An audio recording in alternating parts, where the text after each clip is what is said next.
여러분 안녕하십니까? 광주 MBC 뉴스데스크입니다. 정부가 백신 폐기량을 최소화하기 위해 현장에서 접종 신청을 할 수 있도록 허용하자 당일 예약 취소로 발생하는 노쇼 백신을 맞겠다는 문의 전화가 빗발치고 있습니다. 하지만 백신 수급 속도는 시민들의 기대를 따라가지 못하고 있습니다. 보도에 송정근 기자입니다. 아스트라제네카 백신을 위탁해서 접종하고 있는 광주 서강병원. 사회 필수 인력 등 백신 대상자에 대한 접종이 진행되고 있습니다. 아프네요. 아파요. 잘 눌러주시고 주먹 살도 있으시면 아프시고.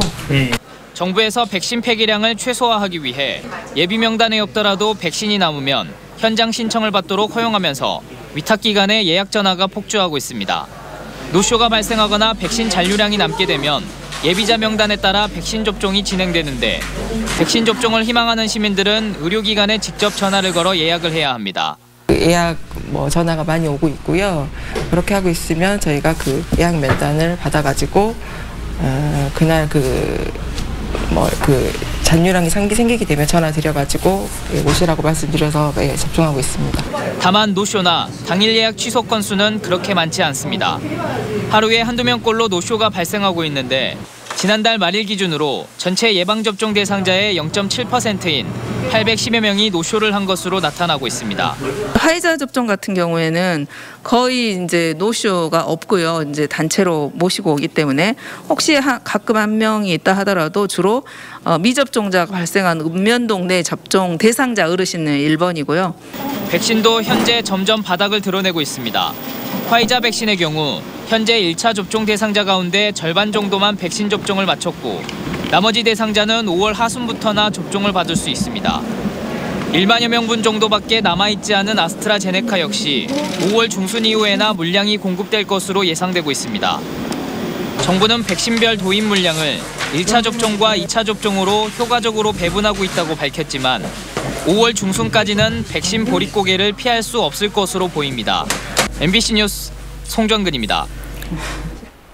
장성면사무소 공무원을 중심으로 한 광주 광산구 독서실과 사우나 관련 코로나19 확진자가 17명으로 늘었습니다.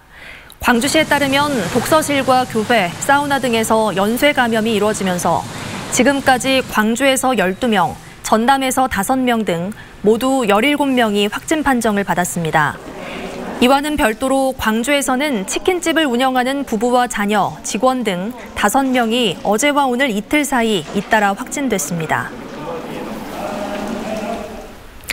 오늘부터 일주일 동안 전남에서는 6명까지 사적 모임이 가능합니다. 사회적 거리 두기 개편안이 시범적으로 적용되는 건데요.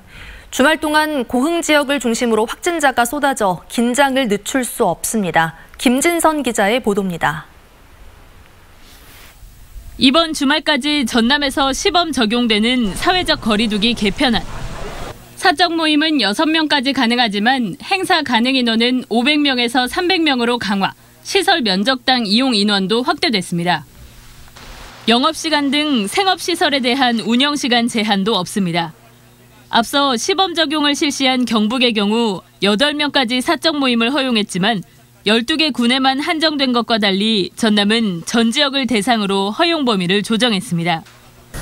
지역 소상공인 자영업자들의 숨통을 틔워주고 도민들의 일상 속 불편도 다소나마 덜어드림으로써 주말 동안 코로나19 확진자가 쏟아진 고흥군과 여수시는 개편에서 제외됐습니다. 고흥군청과 면사무소, 소방서 등에 근무하는 공무원과 그 가족들을 중심으로 확진이 잇따르면서 추가 확산 우려가 높아졌기 때문입니다. 여수와 순천에서는 유흥업소 종사자와 이용자들이 확진됐고 장성에서도 앞서 확진된 면장과 관련된 확진자가 추가되는 등 하루 동안 역대 2번째로 많은 확진자가 발생했습니다. 상당히 엄중한 사항입니다. 또 이제 주위에서 보는 시각이라든지 이런 부분 때문에 저희들도 상황을 인식하고 있고요. 이제 엄중하게 대처하고 있다 말씀을 드리겠고. 코로나19 예방 백신 접종자가 20만 명을 넘어서면서 접종률 10%를 넘어선 전남도.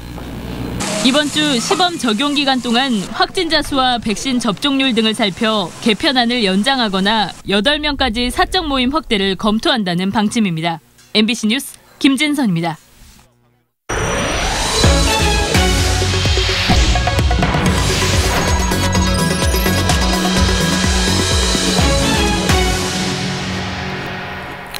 노태우 전 대통령의 아들 재헌 씨가 광주를 직접 찾아 민주묘지를 잇따라 참배하며 사과해왔죠. 그런데 5.18 단체들은 오늘 재헌 씨의 참배가 보여주기식 쇼라며 비판하는 성명을 냈습니다.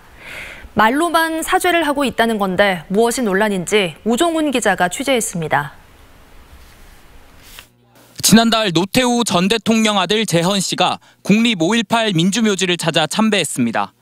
지난 2019년 8월 첫 참배 이후 세 번째입니다. 5.18 40주년을 맞은 지난해엔 노 전 대통령과 김옥숙 여사의 이름으로 헌화하기도 했습니다. 5.18 영령을 마음 깊이 추모한다는 방명록도 남겼습니다. 저희 아버님이 평소에 5.18과 광주민주화운동에 대해서 어떤 생각을 가지고 있으셨고 또 어떤 또 행동을 하셨는지를 알고 있었기 때문에 다음 주 재판을 받으러 광주에 올 전두환 측의 상황과 대비돼 긍정적인 평가가 나오기도 했습니다. 그런데 5.18 관련 단체들의 생각은 달랐습니다. 노 씨의 이딴 참배가 보여주기식 사죄라며 쇼를 중단하라는 비판 성명을 냈습니다. 참배는 의미 있는 일이지만 5.18 진상규명을 위한 조치를 먼저 하라고 지적했습니다. 5.18을 유언비어 때문에 발생한 사태로 규정하고 전두환의 책임 역시 부인했던 노 전 대통령의 회고록 내용을 고치지 않은 점을 짚은 겁니다. 또 공식 5.18 단체엔 어떤 입장도 내지 않은 채 개인적인 참배 사실만 널리 알리는 건 이른바 언론 플레이로 비춰질 수 있다고 봤습니다.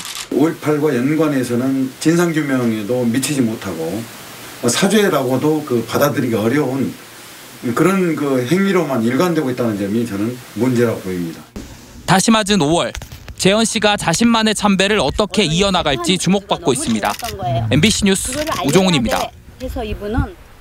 광주를 비롯한 17개 시도와 해외 4개 도시를 포함한 국내외 21개 지방정부가 미얀마의 민주화를 촉구하는 공동성명서를 발표했습니다. 이번 성명에 참여한 해외 도시는 세계 지방정부연합 인권위원회 의장 도시인 프랑스 그리니와 스페인 바르셀로나 등입니다. 참여 도시들은 미얀마 군사정권에 폭력을 멈추라고 요구하는 동시에 전 세계 지방정부에는 미얀마 국민과 연대하자고 요청했습니다. 광주시 방역당국이 민주당 담양사무소와 관련한 집단 감염에 대해 손해배상 청구를 검토하기로 했습니다. 광주시는 담양 지인 모임과 관련해 일부 확진자들이 방역수칙을 위반한 사실이 역학조사 과정에서 확인됨에 따라 조만간 시민보호 엄정처벌위원회에 안건을 회부해 손해배상 청구 여부를 논의하기로 했습니다. 담양 지인 모임과 관련한 확진자는 지금까지 광주 54명을 포함해 전국적으로 76명에 이르고 있습니다. 코로나19 사태로 인한 글로벌 경제 위기 속에서도 여수산단 기업들이 호황을 맞고 있습니다. 석유화학 제품의 수요 증가에 힘입어 일부 업체는 사상 최대 영업이익을 냈고 정유업체도 유가 상승 등의 영향으로 흑자 전환에 성공했습니다. 보도에 문영철 기자입니다. 여수산단의 대표적인 석유화학 기업인 LG화학의 올해 1분기 영업이익은 창사 이래 최대치인 1조 4,081억 원. 특히 석유화학 부문의 영업이익이 9,800여억 원으로 지난해 1분기보다 4배 이상 증가했습니다. 의료와 위생 등 전방 산업의 호조로 주요 제품의 수요가 크게 늘었고 판매 마진도 상승했기 때문입니다. 롯데케미칼과 금호석유화학 등 다른 입주업체들 역시 플라스틱과 고무 제품의 수요 증가, 공장 재가동의 영향으로 1분기 깜짝 실적을 예고하고 있습니다. 자동차, 건설, 가전 이런 수요가 늘어난 것으로 예상이 되기 때문에 2분기에도 여전히 호황은 이루어진다. 지난해 9천억 원의 영업 손실을 기록했던 GS칼텍스도 올해 1분기에는 흑자 전환에 성공한 것으로 관측되고 있습니다. 올 들어 국제 유가가 60달러 선을 회복하면서 재고 평가액이 증가했고 수익과 직결되는 정제 마진도 소폭이나마 개선됐기 때문입니다. 다만 항공유를 포함한 주요 석유 제품의 수요가 여전히 부진하고 유가 하락을 부채질할 수 있는 요인이 많아 완전히 회복세로 돌아섰다고 판단하기에는 어려운 상황입니다. 오펙의 증산이나 또 이란 규제 완화에 따른 영향 때문에 다시 하락할 수 있는 요인도 있어서 불확실성이 증대되어 있는 상황이라고 볼 수가 있고요. 글로벌 경제 위기 속에서도 1분기 실적 개선을 이룬 여수산단 입주업체들은 변이 바이러스 확산과 백신 접종의 속도, 미국과 중국 업체들의 동향을 예의주시하고 있습니다. MBC 뉴스 문형철입니다.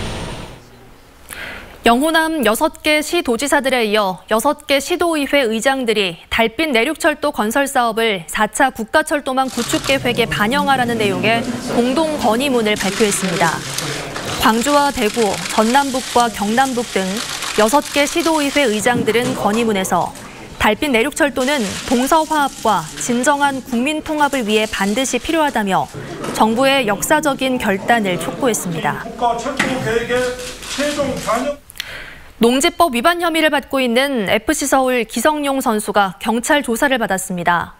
광주경찰청 반부패 경제범죄 수사대는 지난주 기영옥 광주FC 전 단장을 소환 조사한 데 이어 어제 오후 3시간 동안 기성용 선수를 소환해 조사했습니다. 기 선수는 경찰 조사에서 축구센터 건립을 위해 부지 매입 자금을 제공했지만 투기 여부는 몰랐다고 해명한 것으로 알려졌습니다. 기 씨 부자는 지난 2015년 농지 등 10여 개 필지를 매입하는 과정에서 농지법 위반과 함께 투기 의혹도 받고 있습니다. 광주지법 제13민사부는 전남대병원 전 사무국장의 아들 A씨가 전남대병원을 상대로 제기한 해고 무효 확인 소송에서 A씨의 해고는 정당하다고 판결 내렸습니다. 하지만 A씨의 여자친구 B씨에 대해서는 교제 중인 사실만으로는 채용이 불공정했다고 보기 어렵다며 부당해고라고 판단했습니다. 한편 교육부는 A씨와 B씨가 채용 영어 시험에서 만점을 받은 것이 당시 사무국장이었던 A씨의 아버지가 문제를 사전 유출했기 때문이라는 조사 결과를 지난 2019년에 발표한 바 있습니다. NH농협은행과 주식회사 대광건영이 이른바 ESG 경영에 함께 노력하기로 협약을 맺었습니다. 협약에 따라 두 회사는 지역 내 ESG 관련 업체를 적극적으로 발굴 지원하고 내부적으로는 사회적 책임과 고용 안정 등의 윤리 경영에도 힘쓰기로 했습니다. ESG 경영은 환경과 사회 공헌, 윤리 경영을 뜻하는 영어 단어의 알파벳 첫 글자를 딴 용어로 기업의 사회적 책임을 강조하는 경영 전략의 하나입니다. 오는 13일에 치러지는 광주시 체육회장 보궐선거에 전갑수 이강근, 이상동 후보가 출사표를 던졌습니다. 광주시 체육회가 후보 등록을 마감한 결과 전갑수 광주시 배구협회장과 이강근 광주시 당구연맹회장, 이상동 광주 북구 체육회장 등 3명이 등록을 마쳤습니다.